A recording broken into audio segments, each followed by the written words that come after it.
समाज के लोगों ने कहा जानकी से सबसे बड़ा अपराध हुआ। हमने कहा कि भले आदमी कौन सा अपराध हुआ? बोले यदि माता जानकी रेखा के बाहर न जाती तो जानकी का हरण नहीं होता। अच्छा, यही अपराध तो मानते हो?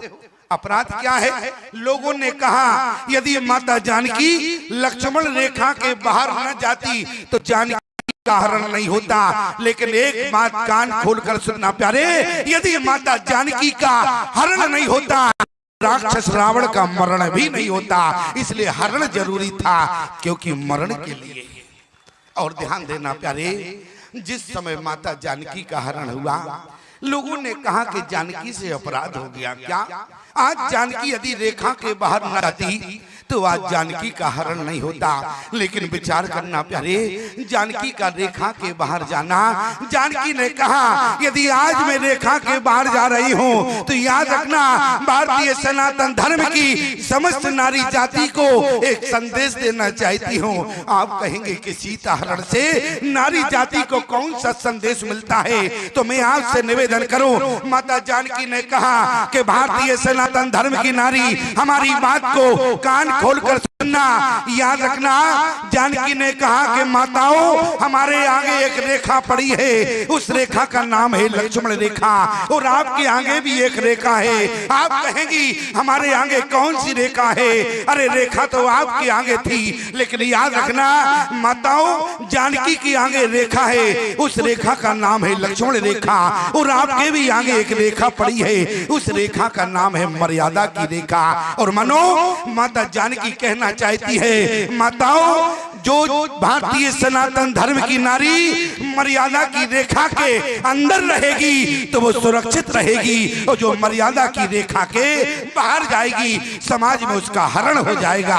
याद रखना प्यारे, आज जानकी का हरण हुआ लेकिन समस्त नारी जाति को सुरक्षित कर दिया। समस्त नारी जाति को मर्यादा की रेखा के अंदर रहना पड़ेगा। जानकी ने कहा हमारे आगे जो रेखा है उस रेखा का नाम है लक्ष्मण रेखा, लेकिन आपके आगे भी एक रेखा पड़ी है, उस रेखा का नाम है मर्यादा की रेखा। और याद रखना प्यारे, जानकी रेखा के बाहर जाना नहीं चाहती थी। जानकी रेखा के बाहर जाना नहीं चाहती थी, लेकिन जिस समय प्यारे जानकी रेखा के बाहर जाने लगी, रेखा ने कहा कि जानकी तुम रेखा के बाहर नहीं जाओगी। जानकी ने कहा कि रेखा अब मुझे समझाने का प्रयास मत करो। रेखा ने कहा कि देखो मैं तुम्हारी सुरक्षा के लिए पड़ी हूँ। आज जानकी ने कहा रेखा यदि आज मैं रेखा के बाहर न जाऊंगी तो जरा विचार करना। क्यों? क्योंकि आज लोग माता जानकी का अपराध मानते हैं। माता जानकी रेखा के बाहर न जाती तो जानकी का हरण न होता। याद रखना प्यारे, माता जानकी रेखा के बाहर जाना नहीं चाहती थी, लेकिन जिस समय रावण ने कहा कि भिक्षाम देहि, माता जानकी रेखा के बाहर गई। रेखा ने समझाने का प्रयास किया, सीता तुम रेखा के बाहर नहीं जाओगी। जानकी ने कहा कि खामोश, एक शब्द भी आगे अगर बोलने का प्रयास किया। रेखा ने कहा कि मैं तो तुम्हारी सुरक्षा के लिए पड़ी हूँ, तुम उल्टा ही मुझे डांट रही हो। आज जानकी ने कहा रेखा जरा विचार करना, और रेखा के साथ साथ प्यारे आप लोग भी विचार करना।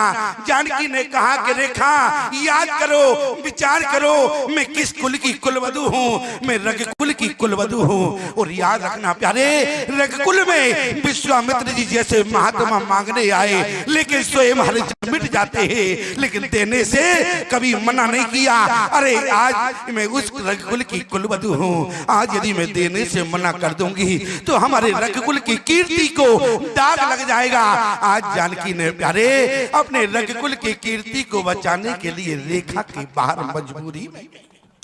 क्या कारण रहा रेखा के बाहर जाने का? आज रेखा ने कहा देखो सीता तुम रेखा के बाहर नहीं जाओगी। जरा ध्यान से सुनना हमारी बात को। रेखा ने कहा कि सीता तुम रेखा के बाहर जाओगी तो तुम्हारा हरण हो जाएगा। ये दुराचारी पापाचारी अत्याचारी राक्षस रावण। जानकी ने कहा कि रेखा ये तो मैं भी जानती हूँ ये अत्याचारी है, दुराचारी है, पापाचारी है, लेकिन रेखा जरा विचार करो। रेखा ने कहा जाओगी हरण हो जाएगा। आज प्यारे सीता ने डांट दिया कि रेखा एक शब्द आगे मत बोलना। रेखा ने कहा डांट क्यों रही हो? आज सीता ने कहा रेखा तुम क्या चाहती हो जरा देखो। आज प्यारे रावण ने जब तक माता जानकी से कहा भिक्षाम देही तो माता जानकी रेखा के बाहर ना आई। लेकिन जरा विचार करना प्यारे, आज रावण ने कहा भिक्षाम देही जानकी रेखा के बाहर ना आई, लेकिन जिस समय रावण ने कहा बोले मात्र भिक्षाम देही, आज जिस जगत जननी को प्यारे माँ कह दिया हो। और हमारे यहाँ शास्त्र में क्या लिखा है? बोले पुत्र कुपुत्र हो सकता है लेकिन माता कुमाता नहीं हो सकती है। आज जानकी ने कहा भले ही अत्याचारी दुराचारी पापाचारी बना रहे लेकिन आज मुझे रेखा के बाहर जाना होगा। अरे क्यों जाओगी रेखा के बाहर? सीता कहने लगी यदि आज मैं रेखा के बाहर न जाऊंगी तो कौन आज भारतीय सनातन धर्म की नारी को माँ कहेगा? भारत से माँ शब्द कलंकित हो जाता प्यारे, कोई नारी को माँ नहीं कहता। इतना ही नहीं, अरे कौन भारत को माता कहता प्यारे? आज जानकी रेखा के बाहर गई तो सिर्फ माँ शब्द की लाज रखने के लिए रेखा के बाहर गई। आज जानकी प्यारे बहुत मजबूरी रही। और आज जानकी जिस समय रेखा के बाहर गई, क्या जानकी ने किसी से मदद मांगा? बोली हाँ जग एका अरे वीर रघुराया, पूरे जग में एक ही वीर है और जिस वीर को मैंने पति रूप में पा लिया मेरा हरण हो गया। लेकिन इसके बाद जानकी ने किसी से मदद नहीं मांगी। क्या कहा? आरती हरण अरे शरण सुखदायक, हाँ रग कुल सरोज दिन नायक, हाँ लक्ष्मण तुम्हार नहीं दोषा, सोफल पायो की न्योरोसा।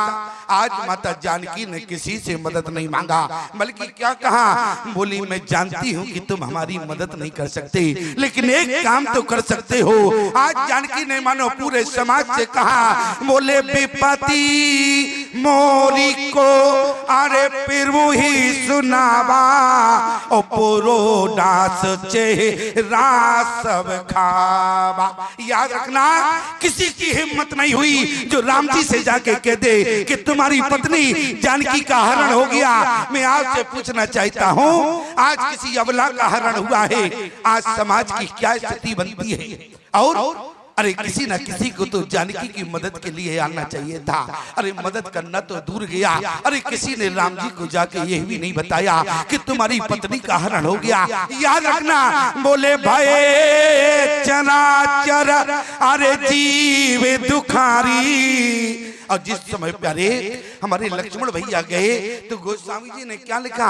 बन दिस देव सौंप सब काहू। लेकिन इसके बाद भी बोले वन का कोई भी व्यक्ति कोई भी प्राणी जो है जानकी की रक्षा के लिए नहीं आया। कौन आ गया?